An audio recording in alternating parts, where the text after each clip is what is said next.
आप लोगों को क्लास 7 के स्टूडेंट्स को मैंने पढ़ा रहा था, मैं कल के वीडियो में आप लोगों को मैंने पढ़ाया था एसिड, बेसिस एंड सॉल्ट, है ना।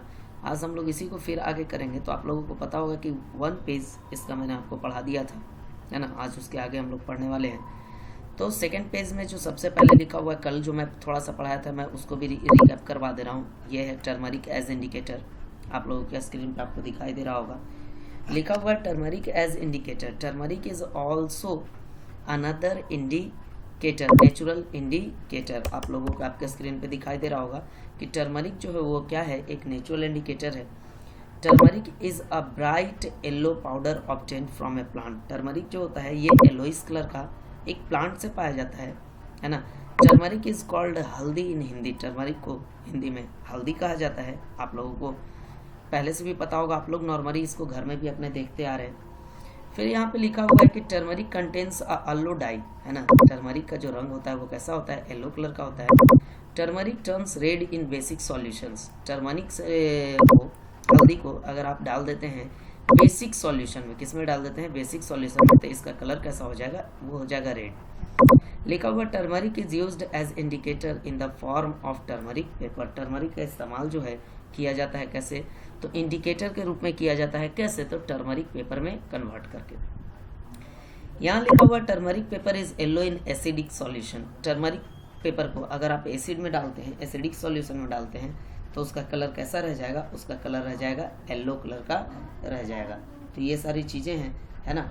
इसके बारे में और आगे लिखा हुआ है कि basis turn the yellow turmeric paper two red, है ना। बेस क्या करता है कि येलो टर्मरिक पेपर को लाल रंग में बदलने का काम करता है। कौन से रंग में बदलने का काम करता है, लाल रंग में। तो अभी तक आप लोगों ने जाना किसके बारे में, तो आप लोगों को स्क्रीन पर मैं फिर से दिखा दूं। अभी तक आप लोग जाना इंडिकेटर्स के बारे में। इंडिकेटर्स के बाद आप लोगों ने litmus paper, China rose and turmeric के बारे में जाना, जो कि तीनों के तीनों क्या हैं, तो नेचुरल ऑक्योरिंग इंडिकेटर्स हैं। अब जो हम लोग जानने वाले हैं अभी, वो जानने वाले हैं फेनोप्थिलीन इंडिकेटर्स के बारे में, है ना। आप लोगों के स्क्रीन पे ये दिखाई दे रहा होगा कि अब अभी आप लोग किसके बारे में जानने वाले हैं, तो आप लोग जानने वाले हैं फेनोप्थिलीन इंडिकेटर्स के बारे में जानने वाले हैं। लिखा हुआ phenolphthalein is a synthetic man made acid base indicator. Phenolphthalein जो होता है एक प्रकार का सिंथेटिक एसिड बेस इंडिकेटर है। मतलब फेनोप्थिलीन से आप एसिड और बेस का पता लगा सकते हैं। इसके बाद लिखा हुआ है कि फेनोप्थिलीन इंडिकेटर जो है ना, is colourless in acid solution. अगर आप फेनोप्थिलीन को, एसिड सॉल्यूशन को फेनोप्थिलीन में डालते हैं, तो इसका कलर जो होगा किसी प्रकार का नहीं होगा, मतलब नो चेंज, कलरलेस हो जाएगा, है ना। यहाँ पे लिखा हुआ phenolphthalein indicators give pink colour in basic solution. अगर फेनोप्थिलीन में आप बेसिक सॉल्यूशन को डाल देते हैं तो उसका कलर कैसा हो जाएगा, तो उसका कलर हो जाएगा आपका कैसा, तो पिंक कलर का हो जाएगा। तो ये सारी चीज़ें हैं यहाँ तक। इसके बाद यहाँ लिखा हुआ है कि the base substances whose solution do not change the colour of any indicator in any way are called neutral substances. बहुत सारे सबस्टांस ऐसे भी होते हैं कि जिसको आप मिलाते हैं किस में, तो जब भी आप एसिड के साथ मिलाते हैं और बेसिस के साथ मिलाते हैं, तो उसमें किसी प्रकार का कोई बदलाव नहीं आता है, नो चेंज, है ना। किसी प्रकार का कोई बदलाव नहीं आता है, तो इसको कहा जाता है कौन सा सबस्टांस, तो इसको कहा जाता है न्यूट्रल सबस्टांस कहा जाता है। तो ये तो बात यहाँ तक हुई किसकी, तो ये बात हो गई आपकी इंडिकेटर्स की। अब जो बात हम लोग करने जा रहे हैं वो बात है एसिड का। इसके बाद जो बात आएगा वो बात आएगा किसका, बेस का। आपके स्क्रीन पे आपको दिखाई दे रहा होगा। तो अभी जो हम लोग बात करने वाले हैं वो बात होगा किसका, एसिड का और बेस का। मैं फिर से अभी आप सभी छात्रों को एक चीज़ बता दूं कि बाबू ये जो है आप लोगों का किताब नहीं है, ये एक प्रकार का नोट्स बना हुआ है। तो आपको करना क्या है, इस नोट्स को, है ना, आप लोग को अपने अपने कॉपी में उतारते रहना है, ताकि कि जब भी मैं आपको स्कूल में जब मैं बताऊं तो पहले से ये नोट्स बना हुआ हो, तो वहाँ सिर्फ मैं समझा दूँ तो आपका काम क्या हो जाए, पूरा हो जाए। तो ये सभी बातों पर आप लोग ध्यान देंगे, है ना। यहाँ लिखा हुआ है बाबू कि एसिड्स, है ना, देख सकते हैं एसिड किसको कहा जाता है, एसिड किसको कहा जाता है, हम लोग इसके बारे में यहाँ जानेंगे कि एसिड किसको कहा जाता है। तो आप लोग देख सकते हैं आपके स्क्रीन पे लिखा हुआ है कि ए सबस्टांस विच रिएक्ट्स, है ना। आप यहाँ पे देख सकते हैं कि लिखा हुआ है a substance which reacts with a base to form salt and water is called an acid. है ना। आप लोगों को आपके स्क्रीन पे दिखाई दे रहा होगा अच्छे तरीके से हाईलाइट किया हुआ है कि एक सबस्टांस जो है जब बेस से रिएक्शन करेगा और बनाएगा क्या, तो बनाता है आपका सॉल्ट एंड वाटर, तो इसी को क्या कहा जाता है, एसिड कहा जाता है ना। Acids have sour in taste, acids have sour in test.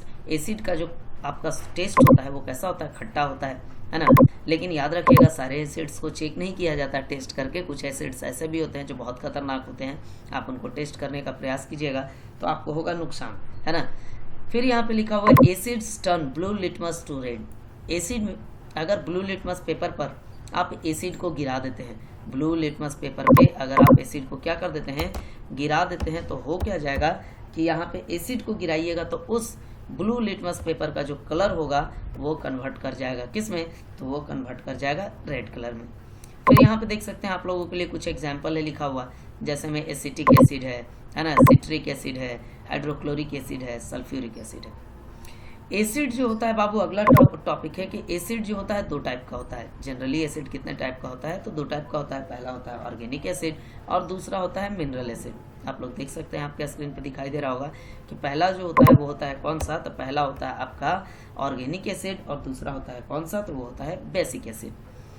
लिखा हुआ है ऑर्गेनिक एसिड के बारे में। फिर अगला टॉपिक है ऑर्गेनिक एसिड के बारे में। यहाँ देख सकते हैं आप, लिखा हुआ organic acids are the natural occurring acids. Organic acid जो होता है ये नेचुरल ऑक्यूरिंग एसिड होता है, मतलब इसको मैनमेड नहीं है ना, ये पूरे तरीके से प्राकृतिक होता है। लिखा हुआ they are found in various type of plants and animals. ये जो ऑर्गेनिक एसिड होता है ये बहुत प्रकार के प्लांट्स और एनिमल्स में भी पाया जाता है। Some of the important organic acid which occur in nature are, कुछ जो विशेष प्रकार के ऑर्गेनिक एसिड्स हैं जो कि प्रकृति में पाए जाते हैं उसके बारे में यहाँ लिखा हुआ है। जैसे में लिखा हुआ है यहाँ आप देख सकते हैं आपके स्क्रीन पे एसिटिक एसिड, फिर आपका फॉर्मिक एसिड, फिर आपका सिट्रिक एसिड, फिर आपका लैक्टिक एसिड, है ना। इसके बाद में आपका लिखा हुआ टार्टेरिक एसिड, है ना, फिर एस्कॉर्बिक एसिड, इसके बाद लिखा हुआ आपका ऑक्जेलिक एसिड, इटीसी, है ना। इसके बाद जो अब है कि जितने भी एसिड्स यहाँ पे ऑर्गेनिक एसिड लिखे हुए हैं आप देख सकते हैं कि यहाँ से लेकर आपको यहाँ तक ये बताया गया है कि कौन सा एसिड कौन से चीज में पाया जाता है ना। हम लोगों को सभी चीज़ों को समझना है, छोटी छोटी चीज़ों को समझना है, अच्छे तरीके से समझना है, कोशिश करना है कि सब हम लोगों को अच्छे तरीके से समझ में आए। कोशिश करना है कि हम लोगों को सारी चीज़ अच्छे तरीके से समझ में आए। इसके लिए हम लोग क्या करेंगे, छोटे छोटे चीज़ों को भी देखते चलेंगे, है ना। मैं आपके लिए पूरा नोट्स लेके आ रहा हूँ, आप लोग इसको लिखने के लिए क्या कर सकते हैं, तो आप लोग अपने ये स्क्रीन को रोक सकते हैं, पॉज कर सकते हैं वीडियो को, नहीं तो स्क्रीन का जो है आप स्क्रीनशॉट ले लें और यहाँ से भी आप अच्छे तरीके से लिख सकते हैं, है ना। आप लोगों को दिखाई भी अच्छे तरीके से दे रहा होगा, मैं उम्मीद करता हूँ, क्योंकि बड़ा आपको रिकॉर्ड भी हो रहा है, साफ साफ रिकॉर्ड हो रहा है और डायरेक्ट कंप्यूटर से रिकॉर्ड होना, है ना, इसलिए ये आपको अच्छे तरीके से दिखाई देगा। MS वर्ड पे ये टाइप हो रहा है और मैं टाइप करते भी जा रहा हूँ और आपको बताते भी जा रहा हूँ, है ना, रिकॉर्ड भी हो रहा है। लिखा हुआ है acetic acid is found in vinegar और सिरका। एसिटिक एसिड जो होता है पाया कहाँ जाता है, तो ये पाया जाता है विनेगर जिसको सिरका भी कहा जाता है।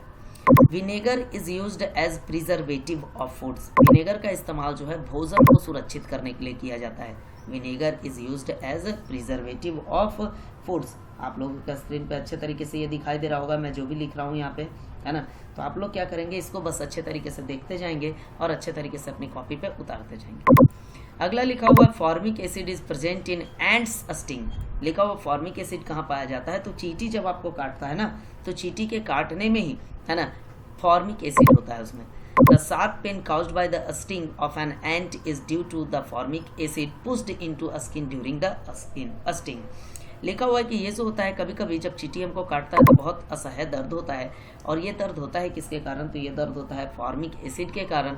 और होता क्यों है कि फॉर्मिक एसिड जब चींटी हमको काटता है तो फॉर्मिक एसिड क्या होता है कि हमारे बॉडी के अंदर आ जाता है ना, वो स्टिंग कर देता है। तो हमारे बॉडी के स्किन के अंदर कौन एसिड चला आता है, तो आ जाता है फॉर्मिक एसिड, है ना। अगला जो है आपका लिखा हुआ है सिट्रिक एसिड। आप लोगों के स्क्रीन पे दिखाई दे रहा होगा citric acid. Citric acid is present in citrus food such as lemons, oranges, etc. Citric acid जो होता है खास करके खट्टे फलों में पाया जाता है। कैसे फलों में पाया जाता है, खट्टे फलों में। आप समझ सकते हैं जैसे में लेमन है ना, आपका लेमन हो गया, आपका हो गया ऑरेंज हो गया, और भी बहुत सारे खट्टे फल होते हैं जिसमें कि आपका क्या पाया जाता है, सिट्रिक एसिड पाया जाता है। और ऐसे भी आप लोग पहले से जानते हैं कि एसिड कैसा होता है, तो एसिड खट्टा होता है। अब यहाँ पे लिखा हुआ है lactic acid is present in curd in sour milk and in sour milk. Lactic acid जो होता है आपका कर्ड में पाया जाता है, मतलब दही में पाया जाता है, और नहीं तो ये खट्टे दूध में भी पाया जाता है। खट्टा दूध जो फट जाता है आप लोगों को पता होगा, उसमें भी क्या पाया जाता है, तो आपका लैक्टिक एसिड पाया जाता है।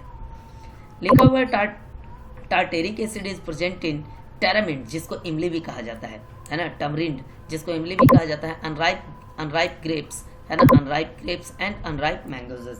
ये जो आपका टार्टेरिक एसिड है ये इमली में पाया जाता है, कच्चे अंगूर में पाया जाता है और कच्चे आम में भी पाया जाता है। तो कौन पाया जाता है, तो आपका पाया जाता है टार्टेरिक एसिड। अब है अगला ascorbic acid. Ascorbic acid is present in amla and citrus fruit है ना, such as lemons oranges. Ascorbic acid जो होता है ये पाया कहाँ जाता है, तो आपको पाया जाता है आंवला में, सिट्रस फ्रूट जैसे लेमन्स हो गए, ऑरेंजेस हो गए, इन सभी चीज़ों में पाया जाता है।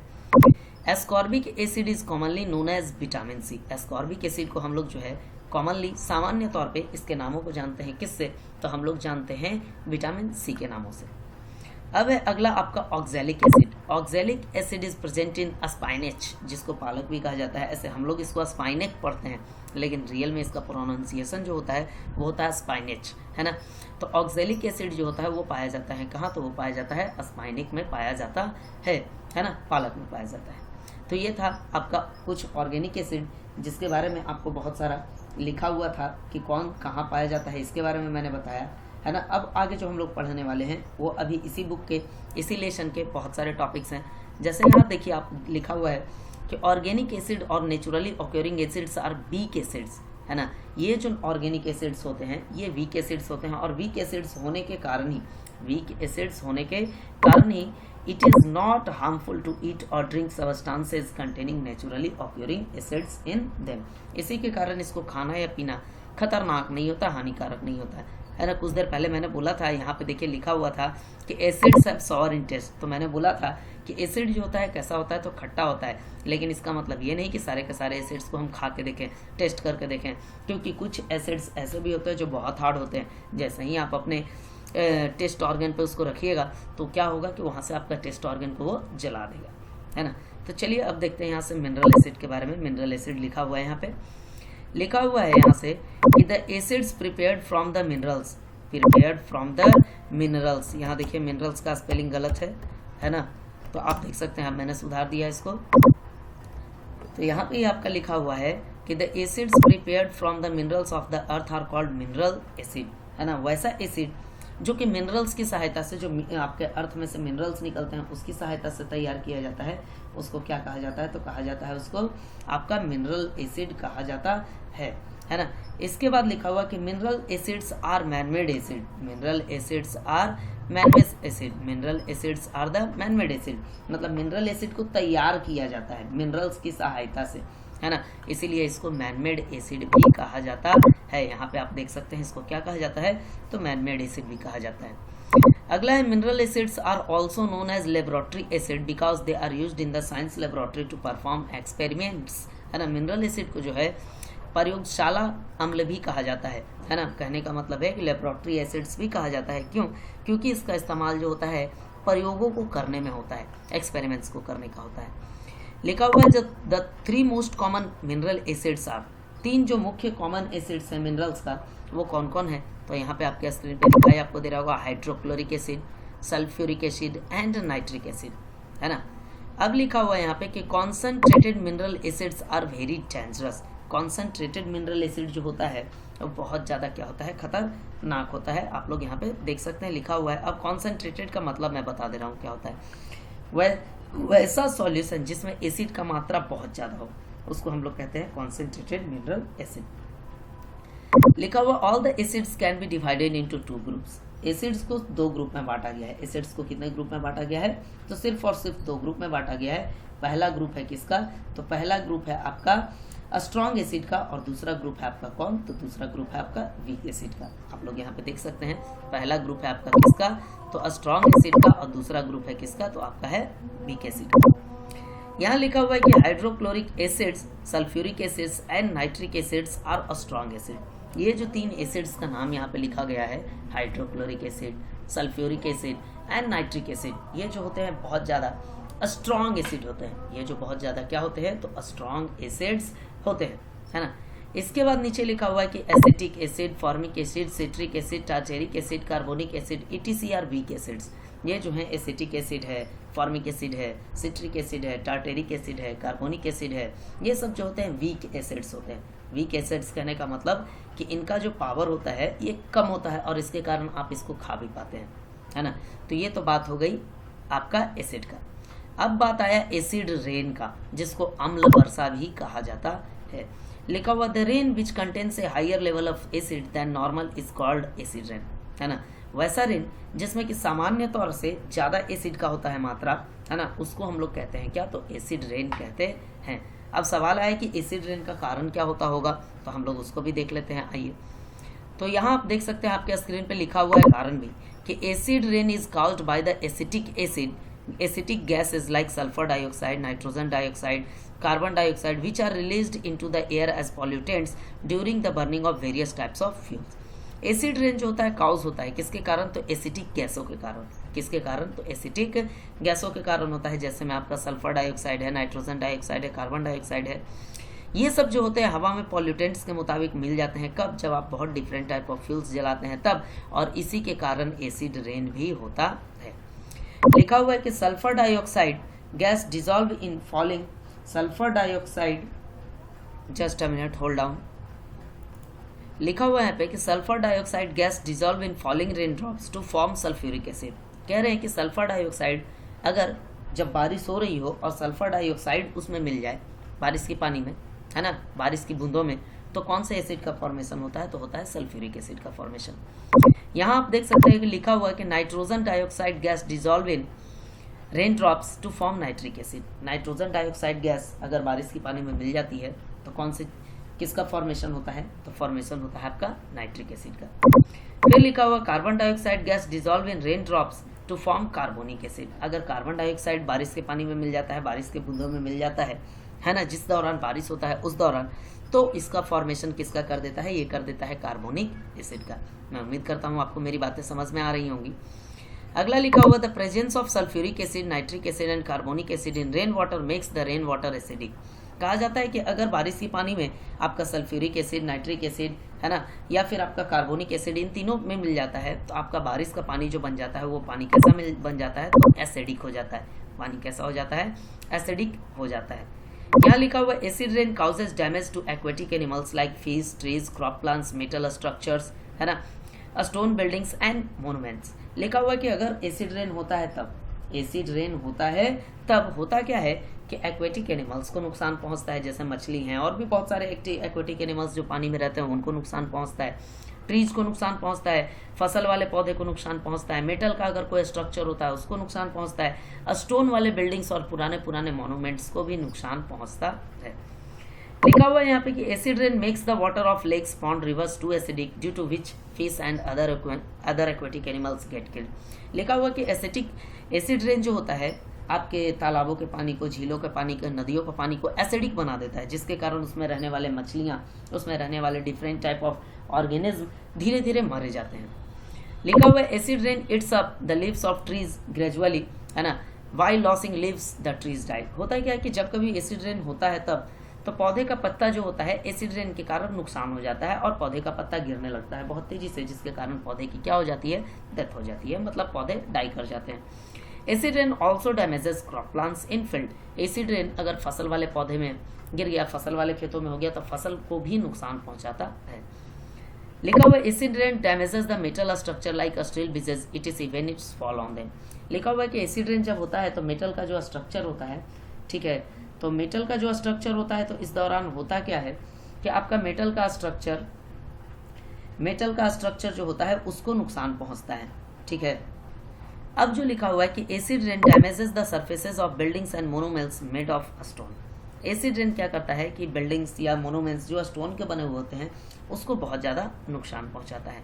तो आज की वीडियो में आप लोगों को मैंने क्या क्या बता दिया, तो आज की वीडियो में मैंने आपको फेलोफ्थिलीन इंडिकेटर से लेकर मैंने आज आपको बता दिया एसिड्स के बारे में पूरा। आप यहाँ स्क्रीन पे देख सकते हैं, आप लोगों को अंडरलाइन किया हुआ है। इतने दूर आप लोग क्या करेंगे बाबू लोग कि आप लोग अपने नोट्स पे वीडियो को पॉज कर करके लिख लेंगे। और अगले दिन जब हम लोग आपस में मिलेंगे तो अगले दिन हम लोग पढ़ रहे होंगे क्या, हम लोग पढ़ेंगे बेस। हम लोग क्या पढ़ेंगे, बेस, साथ में पढ़ेंगे न्यूट्रलाइजेशन रिएक्शन, है ना, और उसके आगे पढ़ेंगे न्यूट्रलाइजेशन रिएक्शन का डेली लाइफ में यूज़। तो ये सारी चीज़ें हम लोग पढ़ेंगे। तो आप लोग इसी तरीके से वीडियो को देखते रहिए, प्रतिदिन अपना होमवर्क बनाते रहिए, आप लोग घर में रहिए, स्वस्थ रहिए। धन्यवाद।